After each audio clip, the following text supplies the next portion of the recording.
The problem of migrations. First, we have to recognize that migration throughout history have shaped the humanity. We are nowadays what we are thanks of the migrations. America, for example, in the different countries from North America to South America, it has been shaped and it is what it is currently thanks to the different migration that have received along the history. Same for Europe. Europe have been shaped and formed thanks to migration. But what are the reasons of the current migration?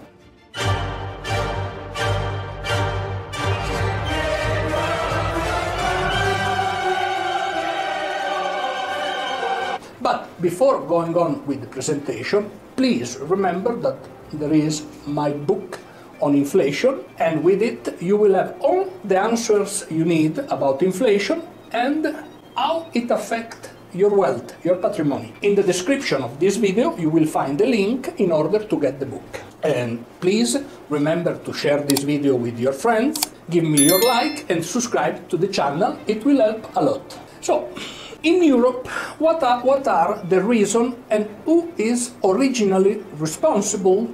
Who are the entities, the countries that are responsible of the current migration from Africa or from the Middle East to Europe?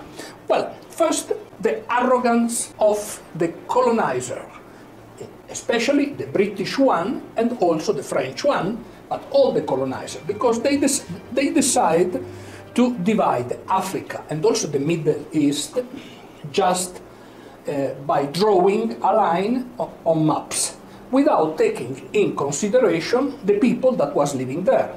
So they didn't take in consideration different people, different religions, different culture, different ethnicity. So from their point of view, and without knowing well the local culture, they took in an unwise way decisions that are affecting the destiny of all these continents. So the problem started from there. But colonization, even if at least on paper have finished, we are still under some idea of colonization. For example, in the first decades of the 21st centuries, there has been a lot of interferences in the Middle East, in Africa, from North Africa, from old countries that were the old colonizers.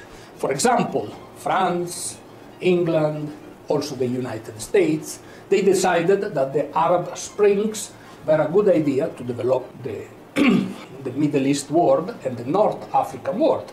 But at the end, it brought more violence, more wars, some low-intensity wars that have been the most impelling causes that are affecting the current migration from Africa and from the Middle East to Europe. So these are the origins. And then there is a third factor that origin migration, that is poverty. So we have, for example, people from Africa that is seeking a better future in Europe, or people in Central and South America that are seeking a better future in United States or in Canada. So people is trying to improve their life. These are the regions that move migration. In Europe, the European Union, that is very special in order to complicate with rules and regulations the life of its citizens and the life of the different countries that belong to Europe, to the European Union, thanks to the Dublin Agreement, decided that the first country where migrants arrive is the one that has to decide the status of the migrant, if they are allowed to remain in Europe, or if they have to return to their original countries. So, and then you have two migration routes. The first one is the Mediterranean one, from Libya and Tunisia to Europe, and most of these migrants arrive to Italy. Italy is the country at the end that receives most of the migration.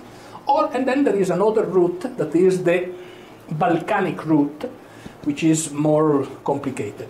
But in Europe, not everyone is or has the same rights. So Germany invested with European money a lot of resources in Turkey in order to make Turkey a country of receipt of all these migrants from Middle East and from the Far East.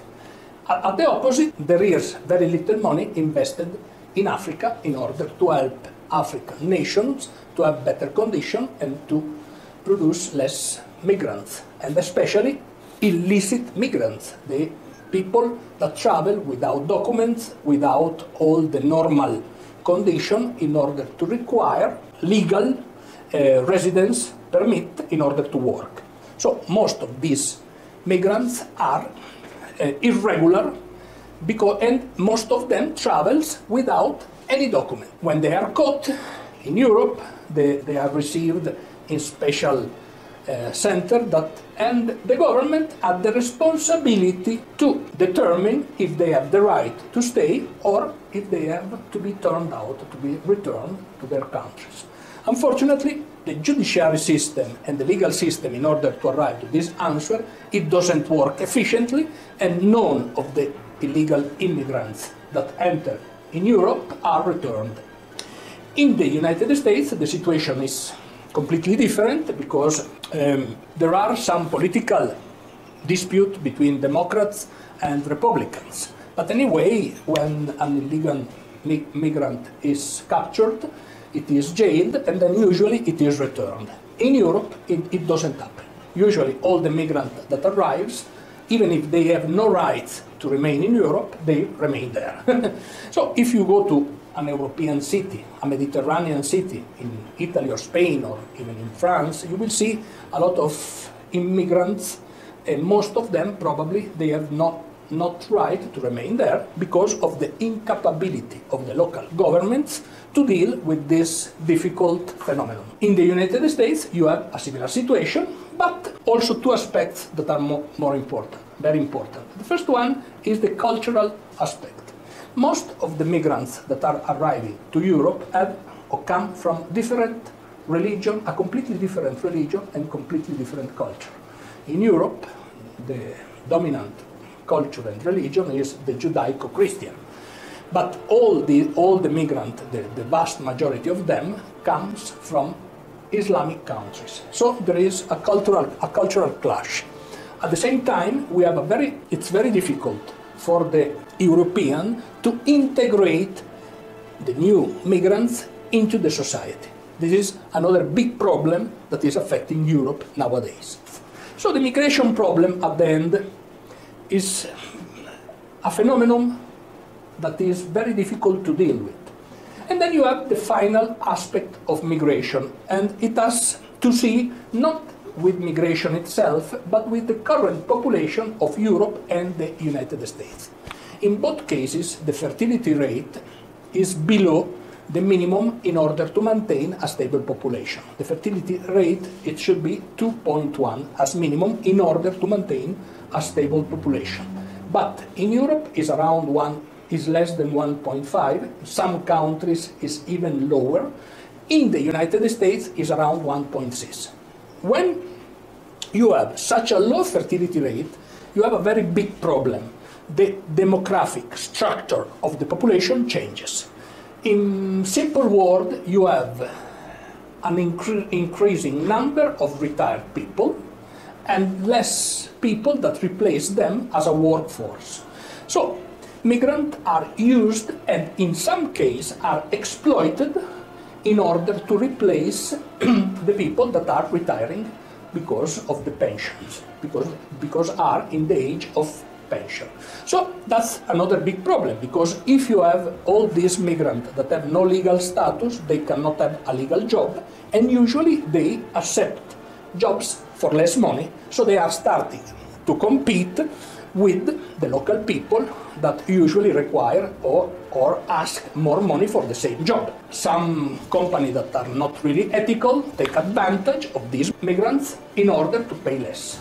So this, as you can see, there are a lot of problems, from social, cultural and economical problems that are around the migration. But at the same time, we have to remember that the world, and we are what we are today, thanks to migration. Migration is a phenomenon that you cannot stop.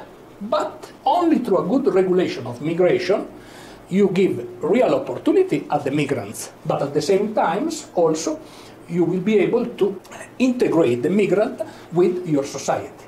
Only through regulation is possible to achieve that. Without regulating the phenomenon, the country evolved to a very disordered and disorganized social environment. And these are real problems that all countries of the Western world could start to take in consideration and to try to solve. Thank you. I hope you liked the presentation. Please remember to subscribe to the channel and share this video with your friends.